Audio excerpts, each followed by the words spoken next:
The former UN Chief Weapons Inspector says the United States was high on military action in the lead-up to the invasion of Iraq. Dr. Hans Blix has told the inquiry into the war that Britain and the US had relied on faulty intelligence. And he said he had warned them that they may not find any weapons of mass destruction in Iraq. Here's London correspondent Philip Williams.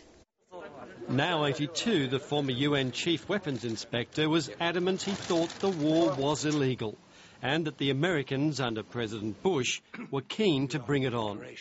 The US at the time was high on military. They felt that they could get away with it. Hans Blix said at first he thought Iraq probably was hiding weapons of mass destruction, but as the inspection teams turned up virtually nothing, he started having his doubts, which he passed on to the US and Britain. I made the remark then that I cited many times that, look, wouldn't it be paradoxical for you to invade Iraq with 250,000 men and find very little? That's exactly what happened. An invasion, he says, may have been avoided if intelligence gathered from dubious Iraqi defectors had been more rigorously tested.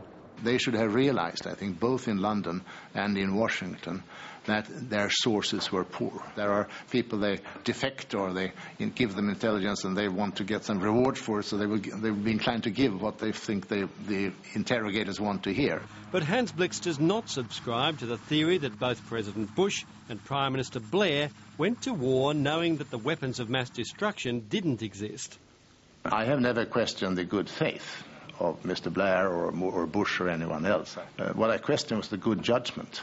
As for Saddam Hussein's regime, Hans Blix says the UN resolution demanding a full account of WMD was reasonable.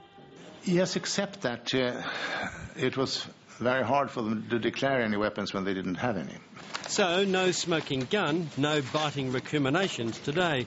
But a decision to invade another country still has the power to divide, just as it did 7 years ago.